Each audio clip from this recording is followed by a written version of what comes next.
TV Informativo. Aqui o Vale se vê.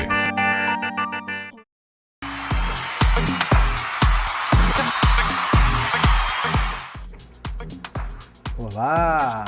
Juventude será o adversário do Grêmio na semifinal do Gauchão. E por falar em Grêmio, nessa noite de quarta, tem jogo importantíssimo para o tricolor. É na altitude do Equador contra a LDU. E o lajadense joga na quinta-feira pela Copa do Brasil, lá em Porto Alegre contra o Figueirense. E agora, o Papo de Boleiro.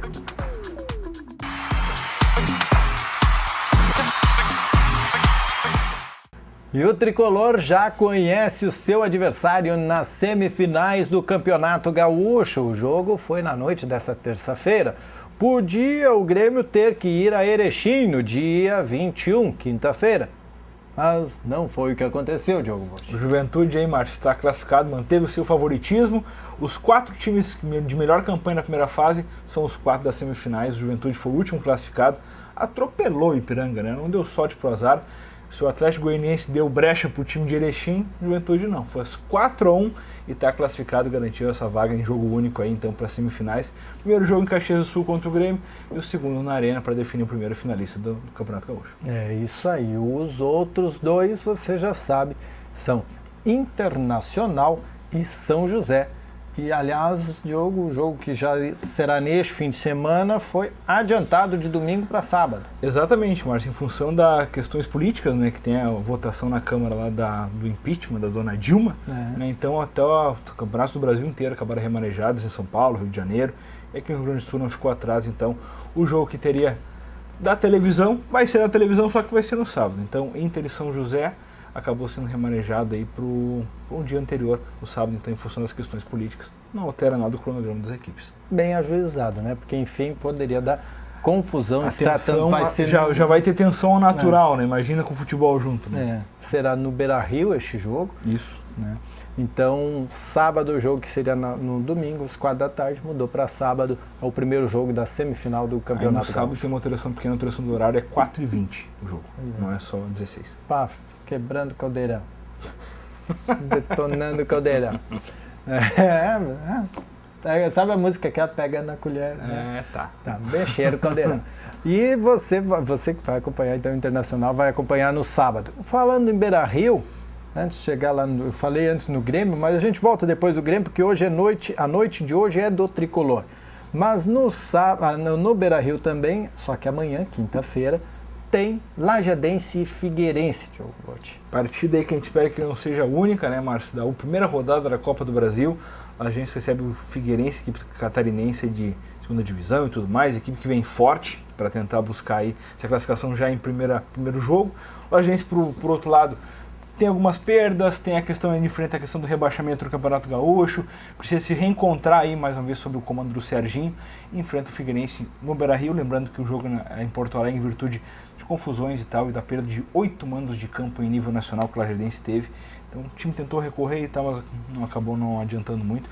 O jogo remanejado para o estádio Beira-Rio, melhor, vamos dizer assim, gramado, melhor estrutura, mas contra torcedor vai ser um aqui e o outro lá no outro canto. Né? Um grito não dá eco, né? O outro não escuta o eco. Complicado, quase estádio neutro aí, então a gente torce que o Lajadense consiga se superar para encarar o Figueirense e possa avançar, quem sabe, com um segundo jogo lá em Santa Catarina.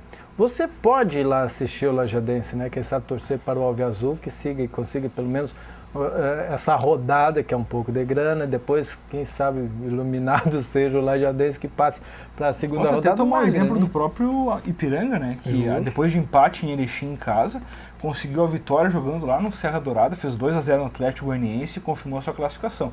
Quem sabe o Lajadense não possa caminhar nessa mesma forma, lembrando que 2 vezes foi eliminado pelo Bragantino na primeira rodada. A Copa do Brasil é aquela que abre espaço para times pequenos, né? Daqui a pouco surge do nada um Ipiranga, surge do nada. Surge um 15 de Campo Bom numa semifinal, um Santo André campeão, essas coisas assim, né? Juventude campeão. Juventude. São Caetano andou também bastante. São Caetano também. O Paulista de Jundiaí, equipe lá do Vitor, goleiro hoje do Atlético Mineiro, em 2005, acabou tirando o Inter em umas quartas de final, se não me engano, e acabou conquistando o título. Então, tem espaço, mas precisa fazer, né? É isso aí. Bom, Serviço do jogo, Diogo Botti, nós temos um anúncio ali. Vamos lá, temos um anúncio aqui. O ingresso, o valor único é R$20, tá? Os sócios em dia não pagam o ingresso, mas tem o valor da passagem aí que a gente está disponibilizando o ônibus. Custa R$25 ida e volta. Vai tranquilinho, com o resto da torcida do Lajadense aí lá pro estádio Beira-Rio. A excursão sai para Porto Alegre às 18h30, lembrando que o jogo começa às 21h30 lá no estádio Beira-Rio, então, portanto, saída 18h30, ingresso R$20, mais 25 da passagem, 45 pilinha. Tu vai ver o Lajadense lá em Porto Alegre com toda a comodidade. Sem contar que vai estar no estádio Beira-Rio, né? Junto com a Arena, mundo, os né? dois melhores estádios de Copa do Mundo, estado. né? É verdade, né? Mínimo isso, né? Então quem não teve a oportunidade ainda de conhecer o Beira-Rio pós-reforma... Ou até torcendo para o Inter, né? Então pode ter a oportunidade de torcer para o Lajadense, time da cidade, time da região, possa acompanhar a equipe por lá. É isso aí. Bom, agora sim vamos falar do Tricolor, porque hoje é quarta-feira, é noite do Grêmio. O Grêmio está lá no Equador desde a semana passada, se acostumando com a altitude, treinando forte e precisa pontuar hoje diante da LDU, Diogo. Muito em função do resultado de ontem, né, Márcio? O melhor resultado era o empate, a Toluca acabou vencendo o São Lourenço por 2-1. Até os 36 minutos do segundo tempo estava dando o pior resultado para o Grêmio, que era uma vitória do São Lourenço, que deixava a equipe argentina viva para a última rodada. O Toluca virou, confirmou uma das melhores segunda melhor campanha desde a primeira fase da Libertadores, só atrás do Atlético Nacional, que deu até mais uma, foi a 15 pontos. É bom esse Atlético? É bom esse Atlético Nacional, 100% de aproveitamento, a única equipe que não tomou gol ainda na competição. Então o Toluca fez mais uma vítima, bateu o São Lourenço jogando em casa e confirmou a primeira colocação já classificado, ou seja, resta uma vaga e essa vaga está entre LDU e Grêmio. Se o Grêmio conseguir uma vitória, matematicamente o Grêmio está classificado, o último jogo lá na Arena vai ser para Turismo, né? Caso tenha derrota, o Grêmio vai precisar se superar, vai ter que vencer o líder em casa na última rodada. Lembrando que a LDU tem esse desafio fora de casa contra o São Lourenço. Então, o Grêmio precisa pontuar para travar o time equatoriano e só depender da sua vitória na última rodada para avançar na Libertadores. E aí a LDU pega o São Lourenço já mortinho lá na Argentina. Aonde? Na Argentina? Mortinho o quê, rapaz? O jogo lá na Argentina, os loucos vão correr. Não tem mortinho? Não tem mortinho, não tem essa. A Libertadores não tem isso. Que diga o doido. Trulidiano, né, que bateu o Strongets por 2-1 aí e reviveu na competição no grupo do São Paulo. Esse grupo do São Paulo tá espetacular. Que beleza. Bom, quem fala sobre esse jogo de hoje e também sobre este momento que o Grêmio está vivendo é o técnico Roger, ele que é um dos responsáveis pelos resultados do Tricolor. Bom, Roger, hoje é o último treinamento, amanhã é o jogo contra a LDU. A preparação até agora, como é que você avalia, sendo que o Grêmio já enfrentou essa questão da altitude na estreia da competição, enfrentando o Toluca. São coisas completamente diferentes. Vamos ver um Grêmio melhor do que aquele que enfrentou o Toluca na altitude do México? A aclimatação, acho que ela está sendo bem conduzida, né? Os 7 dias que nós vamos passar aqui até o dia do jogo estão sendo bem aproveitados. Eu acredito sim que será um jogo diferente do jogo contra o Toluca por 2 motivos, né? Por uma melhor aclimatação, né, aos efeitos da altitude, mas muito em função de um momento diferente que nós vivemos na temporada, daquele momento que era o início da competição, o início de um calendário, né? A gente não estava ainda com as coisas bem ajustadas taticamente, coletivamente, né? Então por isso eu atribuo a esse jogo, um jogo extremamente decisivo e definitivo, muito embora ainda tenha o último jogo.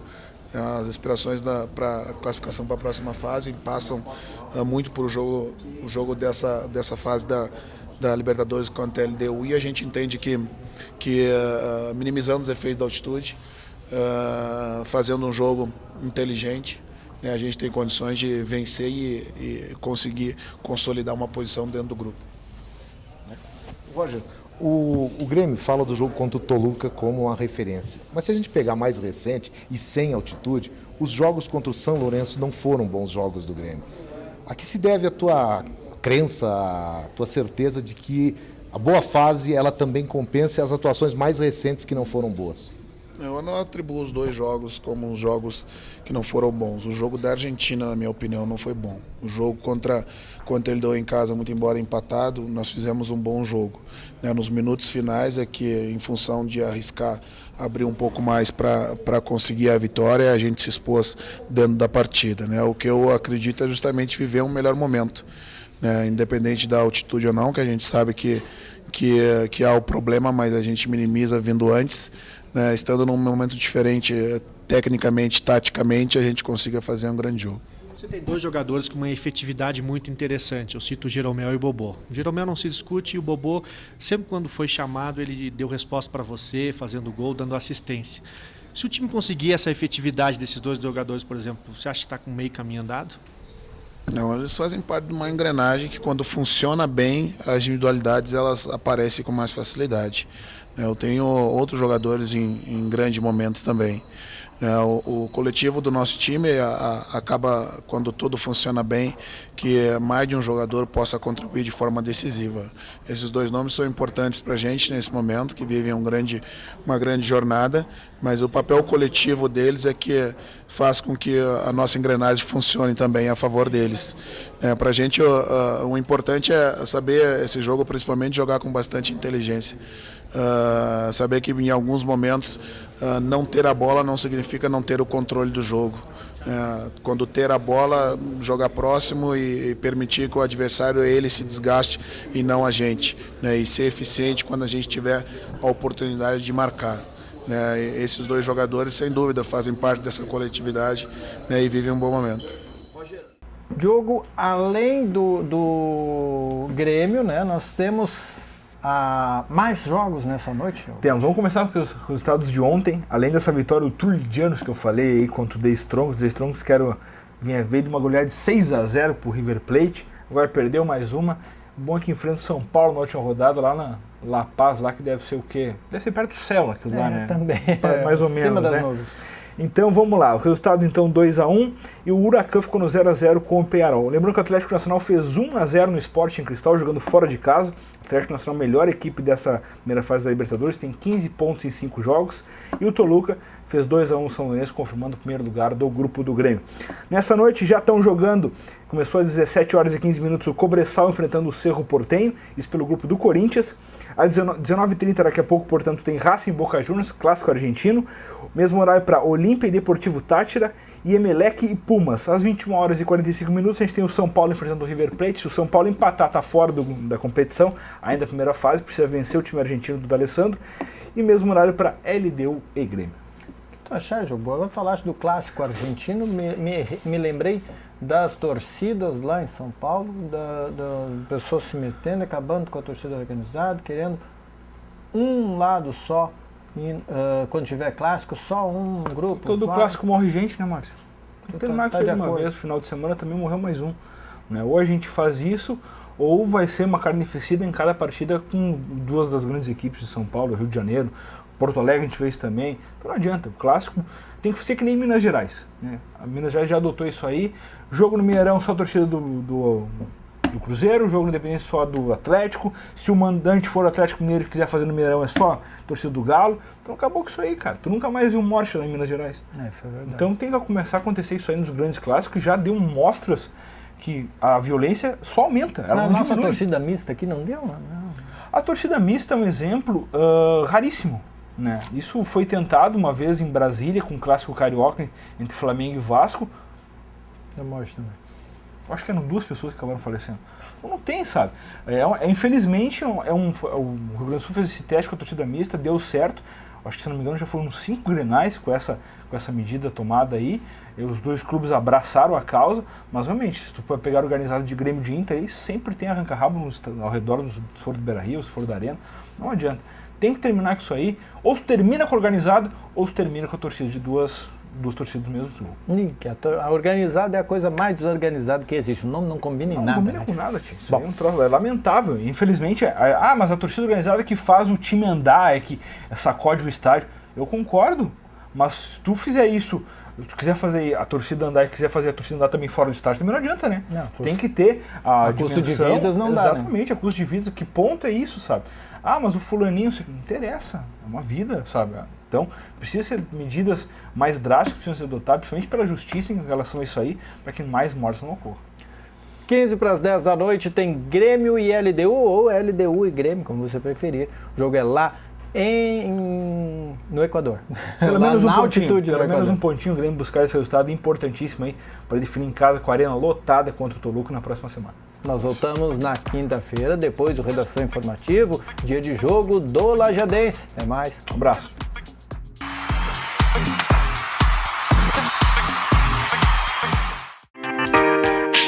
TV Informativo. Aqui o Vale se vê.